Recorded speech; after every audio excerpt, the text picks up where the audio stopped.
क्या देवी शक्तियाँ सज्जनों को आपात स्थिति में सहायता करके उनकी प्राण रक्षा करती है। मित्रों नमस्कार। ये विषय एकदम नया है, परंतु इस विषय से परिचय कराना बहुत ही जरूरी है। देवी शक्तियाँ किसे कहते हैं, या इस वीडियो के संबंध में देवी शक्तियाँ उन आत्माओं को कहा जा रहा है जो पहले तो शरीरधारी थी, परंतु समय आने पर उन्होंने स्थूल शरीर को त्याग कर दिया और वे सूक्ष्म शरीर के अंदर परमार्थ कार्य में लगी हुई है। ऐसी शुद्ध आत्माएं जो धर्मात्माएं हैं। ये प्रश्न भी आता है कि वे सूक्ष्म शरीर से किस तरह से परमार्थ कर रही है। मित्रों, जब तक आत्मा इस स्थूल शरीर के बंधन में रहती है तब तक तो सीमित क्षेत्र में ही कार्य कर पाती है, परंतु इस पंच तत्व के शरीर से रहित हो जाने पर सूक्ष्म शरीर की शक्ति इससे हजारों गुना अधिक हो जाती है। ऐसे समय में वे आत्माएं एक ही समय में अनेक स्थानों पर कार्य कर सकती है एवं अनेक कार्य भी एक समय में संपन्न कर सकती है। विषय बहुत गूढ़ और बहुत गंभीर एवं सारगर्भित है और एक आपको नए आयाम में ले जाने वाला है। इस चैनल को आपने यदि सब्सक्राइब नहीं किया है तो कर लीजिएगा एवं वीडियो अच्छा लगे तो लाइक और शेयर भी करिएगा। मित्रों, ऐसी आत्माएं जो कि सूक्ष्म शरीर में होती है, जिन्हें यहाँ देवी शक्तियाँ कहा जा रहा है, वे आपातकाल में किसी की मदद क्यों करती है, उनको ऐसा करने से क्या फायदा है। देवी शक्तियाँ इस पृथ्वी पर सुव्यवस्था कायम करने के लिए परमात्मा का जो स्वरूप है, ये संसार है। सिया राम मैं सब जग जानी, करो प्रणाम जोरी जुग पानी। इस संसार में लगातार सुव्यवस्थाएं कायम करने के लिए वे काम करती रहती है। इसके लिए उन्हें कुछ ऐसे कार्य करवाने होते हैं शरीरधारियों द्वारा ही किए जा सकते हैं।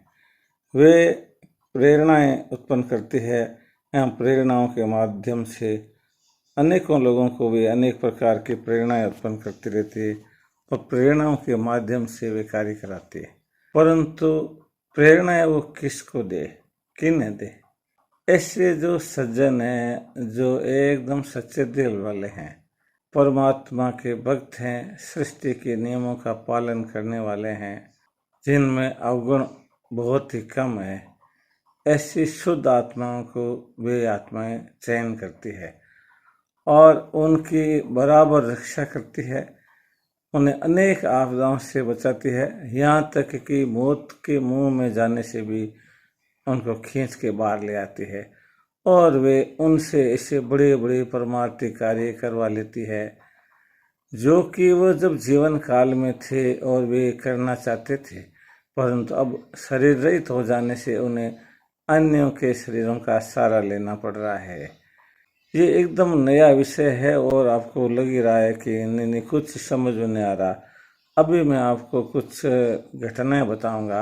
आपके जीवन में भी कई बार ऐसी घटनाएं जरूर हुई होगी कि जब आपको लगा होगा कि अरे अरे अभी तो हम मर ही जाते, एक्सीडेंट हो जाते, खतरे में पड़ जाते, जान चली जाती, और हो भगवान की बड़ी कृपा हुई कि किसी ने हम अचानक आकर के बचा लिया, जैसे कि मौत के मुंह से खींच करके बाहर ही निकाल लिया।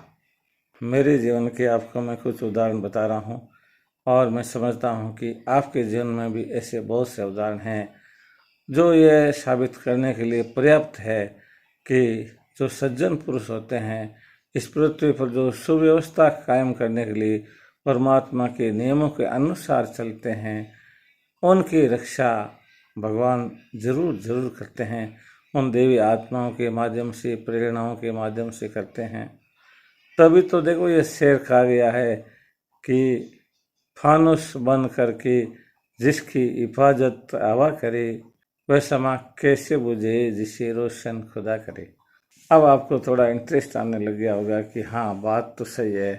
अब जो आगे मैं कुछ घटनाएं बता रहा हूँ, वे घटनाएं आपको सच में ही पूर्ण रूप से अनुभव करवा देगी और विश्वास भी करवा देगी कि वास्तव में ही देवी शक्तियाँ होती है और आपातकाल में सज्जनों का साथ करती है, उनका सहयोग करती है और उनकी रक्षा भी करती है। मित्रों, आज से 5 वर्ष पहले की बात है। मैं बावड़ी में परिवार सहित निवास करता था और मुझे शाम को 7:30 वाली बस बावड़ी से पकड़ करके नागौर के लिए आना था। घर पर पत्नी व बच्चों से मैंने कह दिया था कि सब समय पर तैयारी कर लें और ज़्यादा देरी हो जाएगी। घर पर कुछ ऐसा ही माहौल हुआ कि छोटे छोटे काम करते करते धर्मपत्नी को ज़्यादा समय लग गया और 7:30 बज गए और वह बस निकल गई। मैंने बहुत कहा, देखो आपने समय पे काम नहीं किया, अब हम लेट पहुंचेंगे। एक बस तो गई और अगले वाली पकड़नी पड़ेगी। अब तो अगली बस 8 बजे है, आधा घंटा और लेट हो जाएंगे। चलो जो भी हुआ सो हुआ। हमने तैयारी की वापस और ठीक 7:15 बजे बस स्टैंड पर पहुंच गए और 8 बजे वाली बस समय पर आई, जिसमें हम बैठ गए। बावड़ी से करीबन 12 किलोमीटर दूर एक गांव पड़ता है, खेड़ापा।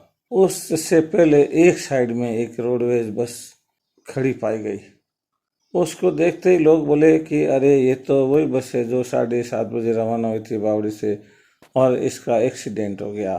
पता नहीं इसमें कितना नुकसान हो गया होगा, जन धन हानि कितनी हुई होगी। और अचानक मेरे दिमाग में मेरे परिवार के सभी सदस्यों के मन में आया कि वाह, हे भगवान, आप कितने दयालु है, हमारे पर कितनी भारी कृपा की।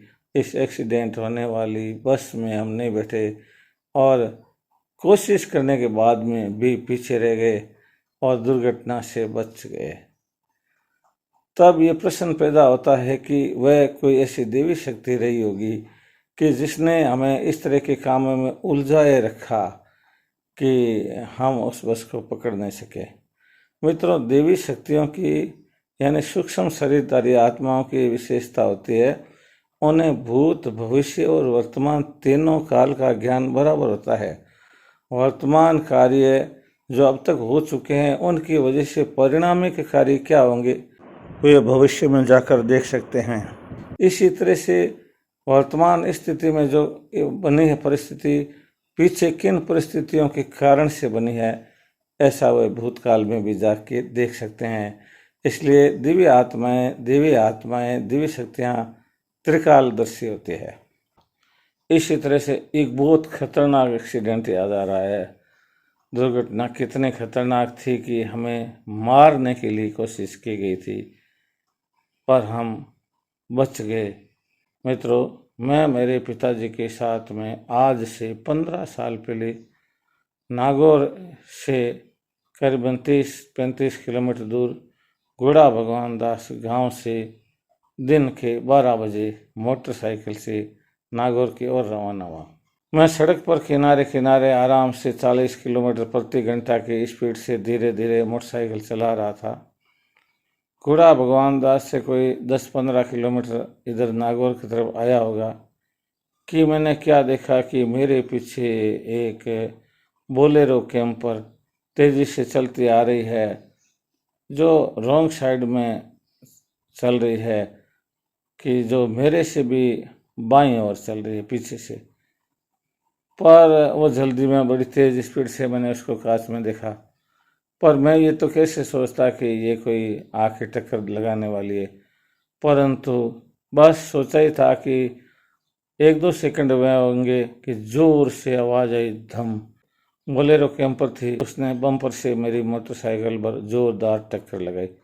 मित्रों, टक्कर इतनी भयंकर थी कि पूरा टायर रबड़ सहित एकदम सिकुड़ करके और बीच में जो टायर घूमने वाली चक्री होती है उस पे जाके चिपक गया। परंतु मेरे और मेरे पिताजी के कहीं चोट नहीं आई और वे लोग जिन्होंने टक्कर मारी थी वह तुरंत तेज गति से निकल गए। मेरी मोटरसाइकिल धीरे धीरे 20-30 कदम आगे जाकर अपने आप कहीं जाके गिरी। तब हम उछल करके दूर गिरे। थोड़ी बहुत लगी थी, ऐसे तो कोई फूलों की सेज तो थे नहीं, पर कोई ज़्यादा चोट नहीं आई थी। थोड़ी ही देर में जिन्होंने टक्कर मारी थी वे वापस आ गए और आकर के हमें बोले कि हमारी गलती हो गई, हम किन्हीं और को मारना चाहते थे, हमारे कोई दूसरे दुश्मन थे। हमने ये सोचा कि मोटरसाइकिल पर बैठे हुए यही दो लोग हैं और हमने आपको मारने के लिए ही टक्कर लगाई थी, परंतु अच्छा हुआ कि भगवान ने आपको बचा लिया, आपकी कहीं भी नहीं लगी। इसी तरह की एक घटना और हुई जो अभी हुई हाल ही में। मैं रात के समय में कार चला रहा था, कुछ अंधेरा था, सड़क के किनारे से कार निकाल रहा था कि सड़क टूटी हुई थी और एक इतना बड़ा खड्डा था एक साइड में कि मेरी कार का पूरा ही टायर उस खड्डे में चला गया। और खड्डे के पास में ही सड़क इतनी ऊंची थी 10-15 फुट कि वहाँ से यदि गाड़ी लुढ़क जाती तो कितने चक्कर लगाती और बचने के कोई चांस नहीं थे। उसमें हम मेरे परिवार के 4 लोग बैठे हुए थे, परंतु पता नहीं क्या जादू हुआ कि जो टायर वहाँ धंस गया था खड्डे में, ऐसे निकल गया जैसे उसके नीचे किसी ने सहारा दे करके उठा करके आगे रख दिया हो, और वैसे के वैसे ही पिछला टायर भी उसी खड्डे में उतना ही बुरी तरह गिरा और उसको भी जैसे किसी ने निकाल के रख दिया हो, और फिर गाड़ी रोड पे चल पड़ी। मुझे इतना कोई आइडिया भी नहीं रहा, हालांकि मेरे परिवार के सदस्यों ने मुझे पहले बताया था कि ये खड्डा इतना भयंकर है, आप रुकिए, पर मुझे वह खड्डा अंधेरे में दिखाई नहीं दिया और मैंने गाड़ी को चला दी। फिर एक दिन वापस मैं जब गया और जब मैंने उसी रास्ते पे देखा तो मेरे परिवार के सदस्य ने मुझे बताया कि आप ये देखिए खड्डा। उस खड्डे को देख करके मेरे तो होश उड़ गए। खड्डा कितना था कि पानी की वजह से सड़क टूट गई थी और गहरा खड्डा था जिसकी गहराई रही होगी कम से कम 4-5 फुट, परंतु उसकी चौड़ाई तो भी देवी शक्ति रही, उनके सहयोग से बाल बाल बच गया, नहीं तो हमारा पूरा परिवार जो साथ में था मौत के मुंह में चला जाता। यहाँ किसने बचाया? इस संसार में परमार्थ करते जाओ, अच्छे काम करते जाओ, शुभ कार्य करते जाओ और कोई न कोई देवी शक्ति आपका हाथ पकड़ लेगी कि हाँ ये व्यक्ति बहुत उपयोगी है, ये भला करने वाला है, संसार में इसकी उपयोगिता है। और इसके लिए ज़्यादा कुछ भी नहीं करना होता है, किसी को लड़ाइएगा नहीं, झगड़ा कीजिएगा नहीं, चोरी व्यभिचारी झूठ कपट करिएगा नहीं, जितना हाथ से हो सकता है पशुओं को, पक्षियों को, भूखों को दान देते रहिएगा, मीठे बोलते रहिएगा, अमृत बरसाते रहिएगा, शुद्ध साहित्य पढ़ते रहिएगा, हरि गुण गाते रहिएगा, अपने परिवार के साथ घुल मिल करके बड़े ठाठ से रहिएगा। देवी शक्तियों को निवेदन कर दीजिएगा, हे देवी शक्तियों, जो आप अब तक हमारी सहायता कर रही हो, हमें अच्छी तरह से महसूस हैं और आप हमारे संरक्षक हो, संरक्षक बने रहना। और यदि अभी तक संरक्षक नहीं है तो भी उनका आह्वान कीजिए और वे आपकी योग्यता देख करके आपका हाथ जरूर पकड़ेगी। धन्यवाद।